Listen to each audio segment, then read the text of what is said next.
Welcome to Unchained, the radio program which addresses the challenges facing Christians today with short, pithy presentations presenting a vigorous defense for Christianity's claim that the Holy Bible is God's inspired word. This series deconstructs the arguments of evolutionists, anti-theists, atheists, and other enemies of the Holy Bible. Here is your host, Pastor Rod Anderson.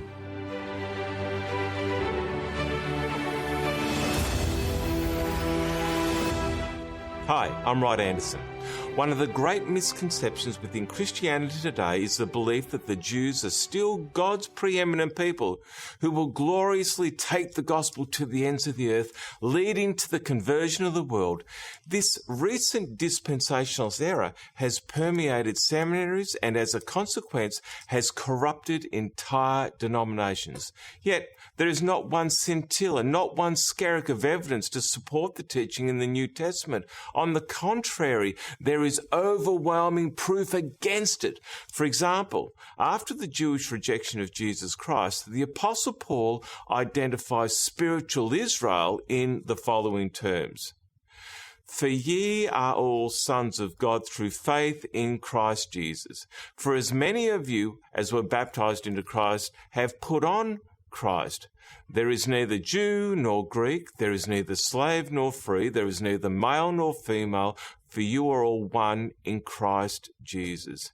And if you are Christ, then you are Abraham's seed and heir according to the promise. If ye are Christ, meaning if you've accepted Jesus Christ as your Lord and Saviour, or if I've accepted Jesus Christ as my Lord and Saviour, which I've done, despite the Jewish rejection, then we are Abraham's seeds and heirs according to the promise. In other words, because of our relationship with Jesus Christ, we are spiritual Jews and spiritual descendants of Abraham.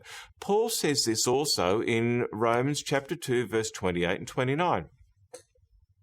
For he is not a Jew who is one outwardly, nor is circumcision that which is outward in the flesh.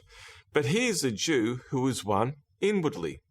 And circumcision is that of the heart, in the spirit, not in the letter, whose praise is not from men, but from God. In this verse, the Apostle Paul declares it's not the man's appearance or actions which demonstrates true spirituality, nor if a man has been circumcised, but it's the response of each one's heart to please God which counts. And as such, God views them as spiritual Jews. In Romans chapter 9, Paul leaves no room for doubt by writing to the church at Rome in the middle of the first century. But it is not that the word of God has taken no effect, for they are not all Israel which are of Israel, nor are they all children, because they are the seed of Abraham. In Romans 9, Paul tells us that just because the word of God has had no effect upon Israel, that is the Jew, the fruition of which was the Jewish rejection of Jesus Christ, it does not mean the promises of God are made of none effect. Paul declares, since the crucifixion, a person's hereditary DNA, as far as salvation is concerned, has no relevance whatsoever. Just because a person is an Israelite, it does not mean they are a true Israelite or a converted Israelite, but only those who have accepted Jesus Christ and are the children of promise now. Followers of Jesus are spiritual Jews. They are spiritual descendants of Abraham. Paul states this same truth in Galatians chapter 6, verse 14 to 16, where he says, But God forbid that I should boast except in the cross of our Lord Jesus Christ, by whom the world has been crucified to me, and I to the world. For in Christ Jesus neither circumcision nor uncircumcision avails anything, but a new creation. And as many as walk according to this rule, peace and mercy be upon them and upon the Israel of God. Here the Apostle Paul tells us there is no boasting in an individual's ancestry, but only as much as a person boasts of what Jesus Christ has achieved for them. He distinguishes between the circumcision and the non-circumcision, that is, between being a Jew and a non-Jew, by stating it has no relevance at all. It is only as we become a new creation in Christ Jesus, or as Jesus described it, being born again, that God views it with any merit. Turning now to Revelation chapter 7, and this will appear on the surface to challenge all that I've presented to you about Israel and the Jews thus far. But I've warned you before about being surface readers. Here John, in vision, describes what he sees, and we are commencing with verse 4. And I heard the number of those who were sealed, 144,000 of all the tribes of the children of Israel, and of the tribe of Judah, 12,000, and of the tribe of Reuben, 12,000, and of the tribe of Gad, 12,000 were sealed. And of the tribe of Asher, 12,000 were sealed, and of the tribe of Naphtali, 12,000 were sealed, and of the tribe of Manasseh, 12,000 were sealed. Of the tribe of Simeon, 12,000 were sealed. Of the tribe of Levi, 12,000 were sealed. Of the tribe of Issachar, 12,000 were sealed.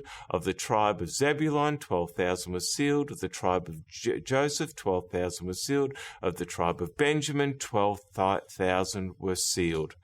Christians who have been contaminated by dispensationalism declare that these passages prove literal Israel is going to be saved and restored. However, that contradicts the rest of the New Testament. Therefore, there needs to be another explanation. It is interesting, when you compare the names listed in Revelation chapter 7 with the original 12 tribes in Genesis 49, you discover they're different. The tribe of Dan is missing from Revelation, but the tribe of Manasseh is included. Secondly, Revelation chapter 7 cannot be talking about literal tribes because not even Israelites today can tell what tribe they are from, and that has been lost and confused through pogroms, dispersion, world wars, resettlement, and just time. However, if you study the meaning of the names in the listed 144,000, the discipline is called etymology, you come up with something quite extraordinary. Judah means, I will praise the Lord. Reuben means, he has looked on me. Gad means, given good fortune. Asher means, happy am I. Naphtali means my wrestling. Manasseh means making me to forget. Simeon means God hears me. Levi means join to me. Issachar means purchase me. Zebulun means dwelling. Joseph means will add to me. Benjamin means son of his right hand.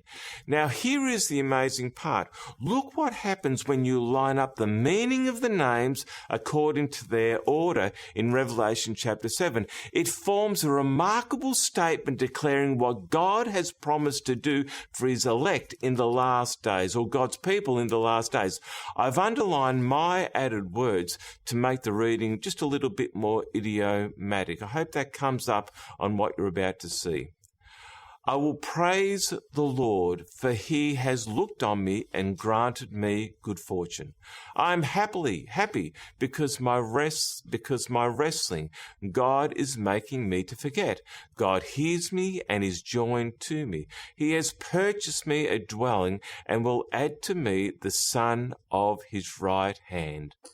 These names, presented in order from Revelation chapter 7, describe the brief story summarizing the church's struggle and victory in Jesus Christ. It seems evident that this is a special message of encouragement for those who are faithful to Christ in the last days during the struggles that are prophesied to come. No, it does not identify Israel or the Jews as a portent of rebuilding of the temple in Jerusalem or the establishment of a Zionized world. Far from it. Our study today has simply underscored the universality of God's invitation for all mankind as expressed in the words of Jesus in John 3:16, which simply means that those of a willing heart wishing to be led by the Holy Spirit are invited to walk with Jesus in this life in preparation for the life to come. but you don't have to be confused about what the Bible teaches. And if you desire to improve your biblical knowledge, I have a free series of Bible reading guides called The Orchard Faith of Jesus Studies, which will enhance your understanding of the Bible and its main teachings in a very short time. There are 25 easy-to-use reading guides that you will find to be a wonderful blessing. And all you have to do to receive them is send me an email with your name, postal address and phone number to info@theorchardmelbourne.org.au, or go to our website, theorchardmelbourne.org.au, go to the tab marked Contact Us, follow the prompts, and we will mail the studies to you wherever you are in the world. Again, our time has passed by far too quickly, but remember, the truth has nothing to fear from investigation. I'm Rod Anderson. Goodbye for now.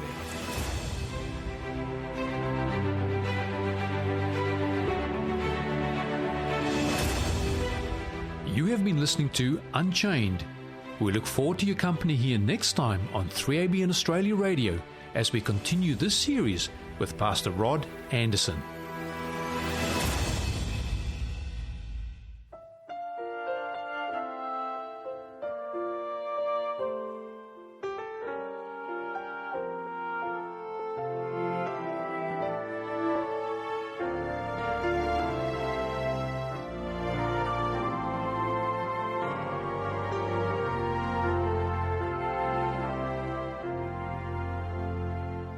I saw the holy city descending from the sky, so brilliant with the light of God.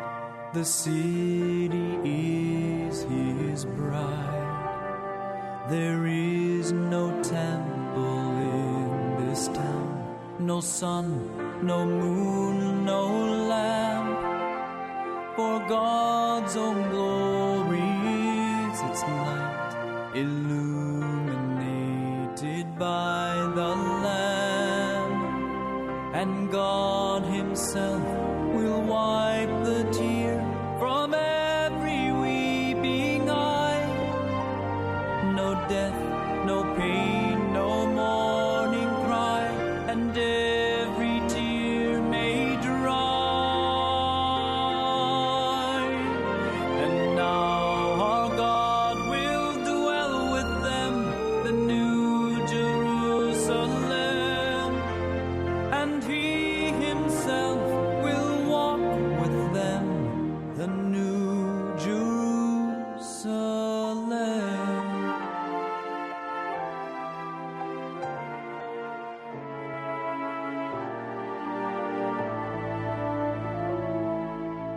So let all of those who thirst come now and drink for free. And to the one who overcomes, come now and you will see. Behold, the old is passed away, now everything is new. The Alpha and Omega's words are trustworthy and so true. And God Himself will wipe the tear from every weeping eye. No death, no pain, no mourning cry, and every tear may dry.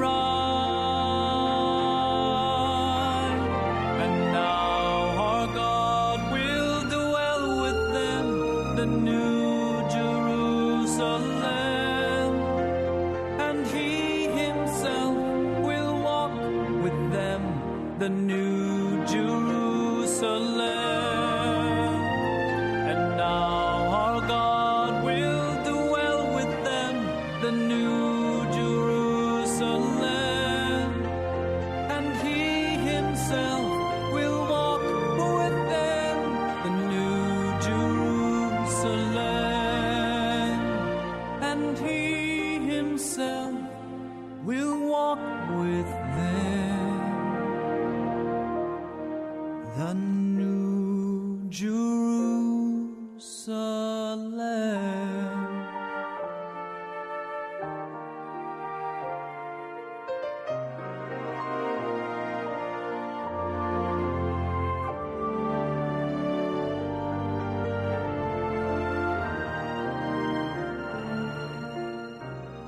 Thank you to Christian Berdal for that beautiful song called The New Jerusalem.